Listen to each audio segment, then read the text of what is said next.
Welcome back to a brand new Clash Royale video, guys. My name is Patrick, aka Chief Pat, and today we're going to be bringing back one of my favorite decks inside of Clash Royale, which is the PEKKA 3 Musketeers deck, and we have a specific goal in mind. Today, I want to get 6 Musketeers out on the battlefield at once. Of course, inside of a regular ranked match, I'm not going to go to a friendly battle and save up a bunch of elixir collectors. I'm going to try to get the PEKKA plus 6 Musketeers onto the map at one time while kicking butt and trophy pushing, and let's go ahead and see if we can make that happen. Now, starting off, I'm going to be playing against Dr. M, who is a fellow level 13. Looks like he's going to start with a witch in the back. I've got the elixir collector, and generally with this deck, what you want to do is figure out if your opponent has a fireball or a poison spell, and that way you know that you can't play your musketeers together. But if they don't have one of those cards, or if they don't have the rocket or any of those cards that counter the 3 musketeers really well, then you can stack all of your musketeers on a single side, and it gets really annoying for your opponent to deal with. Now, already we've gotten our elixir pump down and defended our side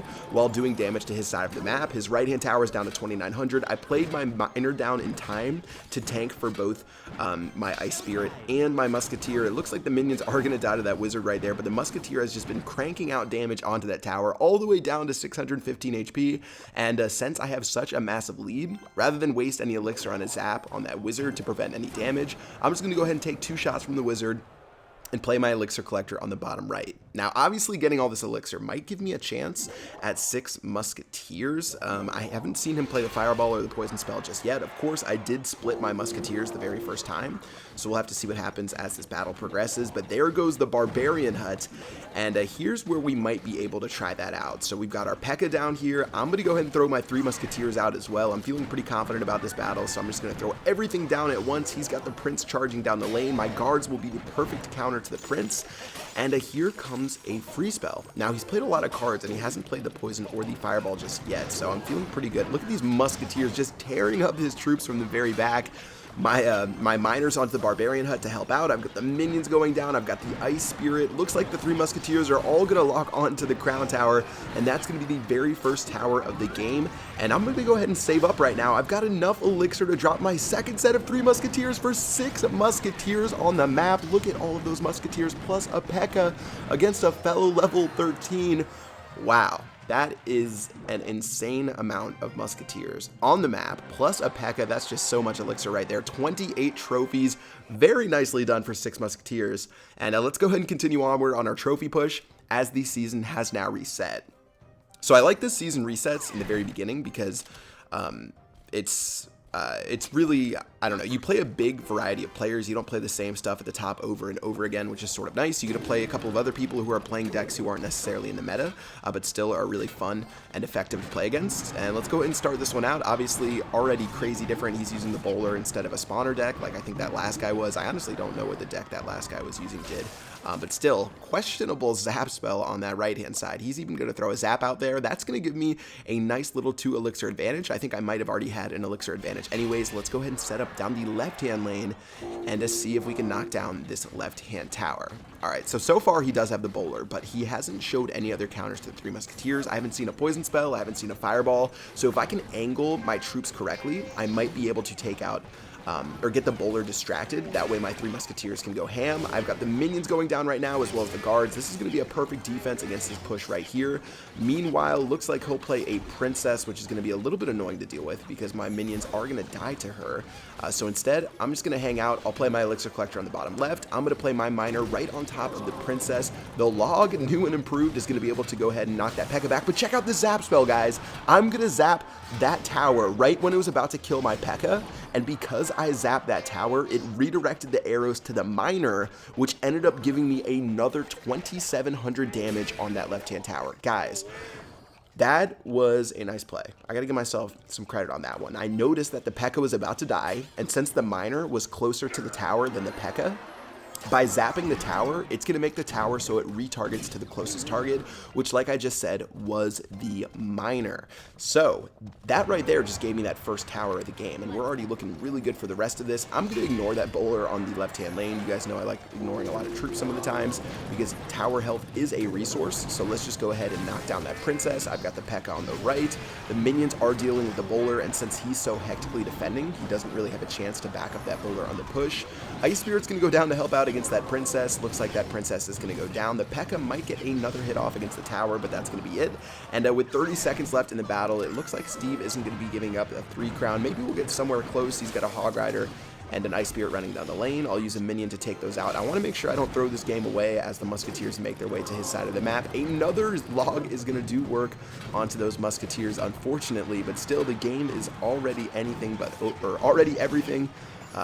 Pretty much over. I don't even know what I was trying to say there. Let's just drop an elixir collector, not get too greedy to make sure we protect that left-hand tower. The princess isn't going to do too much to be able to finish off the game, and that is going to be able to do it. So 1 crown to 0. That one play I made with the zap spell ended up knocking this game out of control. You can rewind it and check it out if you want. It's always good to know how to manipulate a tower's aggro with the zap spell, and you can end up saving some of your troops, like I saved that P.E.K.K.A, and it ended up doing a crazy amount of work. So let's go ahead and continue onward using this deck. It's been really fun. We got the 6 Musketeers down once, which was amazing. We had a really nice play inside of that last match to give us the game.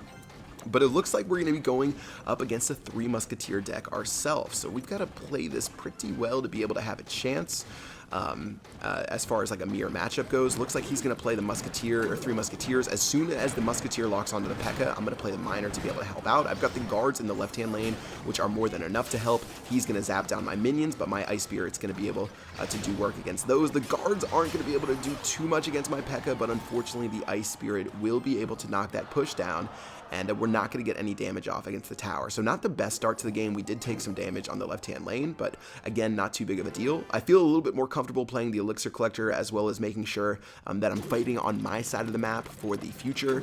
And as that miner goes down, guys, I have nothing I can play to stop the miner. I could play my own miner, but instead I'm just going to end up zapping those minions. I'm going to take some damage right here. Honestly, this was another really poor trade, and it's sort of a matter of figuring out this guy's deck. Now, in the beginning of a battle, you can sacrifice some HP while you learn what deck you're playing against. I'm sort of figuring out by now that this guy is using the same exact deck that I'm playing. He's using the same exact P.E.K.K.A 3 Musketeers deck that I'm playing. I got this deck from the leaderboards, so I'm sure this guy just did the same exact thing. So we've got to be able to play this absolutely perfectly, because at first I thought this was just going to be a match where things were sort of close, but we literally have an exact same mirror matchup right here.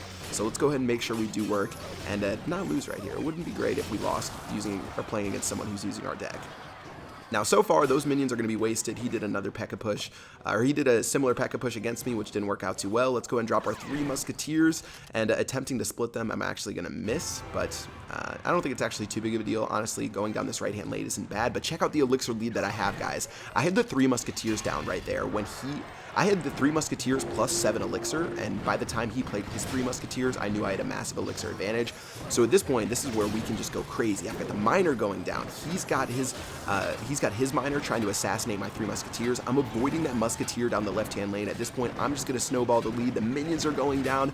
I've got Musketeers doing work. The P.E.K.K.A has been tanking for so long, and I'm going to go ahead and zap again to try to save my P.E.K.K.A like I did inside of one of those last battles. Let's go ahead and get 4 Musketeers out onto the battlefield, guys. Not quite as good as 6, but just like that, this game should be close to over. We're going to get the tower down to 500 HP. I honestly thought it was over, but the P.E.K.K.A was so fat, it took up so much room and ended up stopping that 3 crowns. So I think this guy's going to live another day as far as that 3rd crown goes, but we're going to pick up the win, and that's really all that matters. With 3 seconds left, that is going to do it for the game. So we were patient during that battle, and eventually we figured out that this guy is playing the same exact deck that we are playing, which means he doesn't have a great counter to the 3 Musketeers as far as like a fireball or a poison spell goes.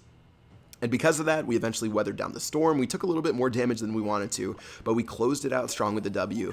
And let's go ahead and get into one final battle for the day. So it looks like we're going to be playing someone from the clan display style, and this guy actually is going to have a counter to my 3 Musketeers. He has the poison spell, so I've got to keep that in mind, and as the Musketeers walk down, he's actually going to play a zap spell as well, which honestly I think was a little bit aggressive. And since he spent 6 elixir on the right-hand lane, plus he already had that elixir collector down, at this point, I can see that this guy is, what is it, when a shark smells blood? That's pretty much what I'm smelling right here. And by the time I knew he played so much elixir on defending those Musketeers down the right-hand lane, it left him super vulnerable down the left-hand lane, and I ended up cleaning him up for a pretty simple 1 crown right there. Now at this point, I've got to weigh my options. I can either play some crazy cards like the Miner to try to protect that left-hand tower, or I can just play a Zap spell and take a single shot on that left-hand tower and not waste that much elixir. And that's what I'm going to decide to do. Again, it's one of the important things of Clash Royale to realize that you can give up tower health. If you are one of those players who is going to protect, a couple hundred damage against your tower every single time, you're going to find yourself on defense nonstop. You're going to find your opponent always having an elixir advantage, and you're just not going to win as many games. Now, obviously, by now, I know that he has the poison spell, so he's going to be able to drop it right on my Musketeers as soon as they go down. But think about the math right there. He had a 3 elixir Miner, a 5 elixir minion horde, and he had to play a 4 elixir poison spell and a Zap spell for another 2 elixir. That's 6, 5, plus 3. That's going to be 14 elixir. I only played 9 elixir on the 3 Musketeers, so that's why I didn't care that he poisoned them right there.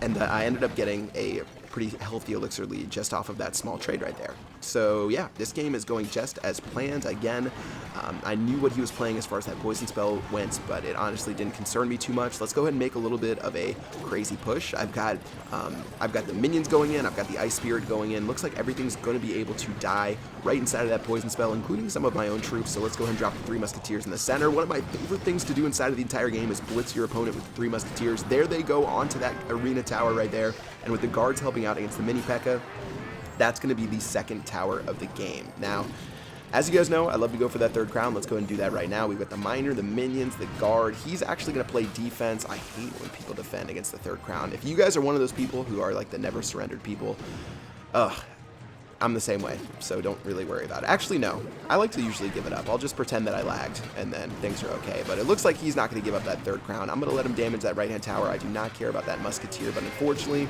that is going to do it for this battle. Just 8 seconds left. That Musketeer died, or we might have been able to finish it off. And yeah, Miner and the guard's going to do their best, but just not enough time, and that is going to do it for the battle. So 2 straight close 3-crown battles, or almost 3-crown battles, didn't end up working in our favor. But again, this deck is so much fun, guys. I definitely recommend that you play it. It doesn't require too much to be able to check out, except for the Miner, which if you don't have the Miner, it's not the most essential card in the deck, guys. You can play something else. You could play the Goblin Barrel. I'd recommend that, and use the Goblin Barrel whenever the tower locks on to your PEKKA. But yeah, that is going to do it for this video. I hope you guys enjoyed it. If you did, make sure you smack that like button with your forehead. Until next time, I will see you guys later. Peace out.